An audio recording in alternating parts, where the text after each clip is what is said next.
রাজশাহীতে পূর্বশত্রুতার জের ধরে দিন দুপুরে বাড়ির সামনে গিয়ে ছুরি মেরে সাব্বির নামে এক যুবককে হত্যা করা হয়েছে। নিহত সাব্বির নগরীর শাহ মখদুম থানার পবা রাইস মিল পাড়ার শাহিন ইসলামের ছেলে। বুধবার দুপুর 1টার দিকে বাড়ির সামনে এ ঘটনা ঘটে। পুলিশ ও প্রত্যক্ষদর্শীরা জানায়, একই মহল্লার আমিরুল ইসলামের ছেলে মাদকাসক্ত জাসন এই হত্যাকাণ্ড ঘটিয়েছেন।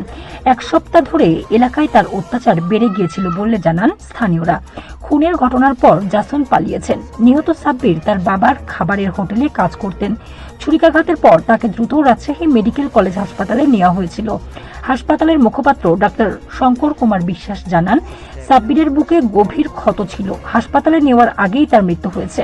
ময়নাতদন্তের জন্য মরদেহ হাসপাতালের মর্গে রাখা হয়েছে। স্থানীয়রা জানান, জাসনের মা শিরিন বেগম তার আধা কাঠা জমি নিহত সাব্বিরের বাবা শাহিনের কাছে বিক্রি করেছেন।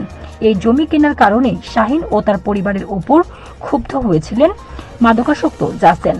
মঙ্গলবার তিনি শাহিনকে মারধর করেন। বুধবার দুপুরে বাড়ির সামনে গিয়ে সাব্বিরকে পেয়ে বুকে ছুরি মেরেই পালিয়ে যান। এতে তার মৃত্যু হয়।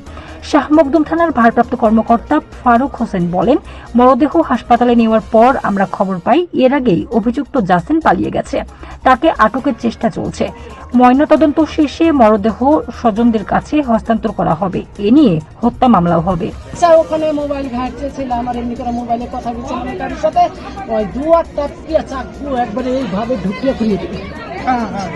ঘুরিয়ে দিল আমাকে পিছিয়ে, নানি আমি মরে গেল, নানি আমি মরে গেল, নানি আমাকে মেডিকেল নিয়ে যাও।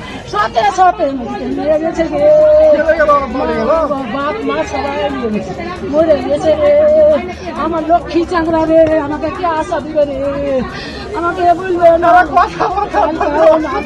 আমাকে দিবে টাকা রে, আমাকে বলবে রে, নানি তুই কষ্ট করিস।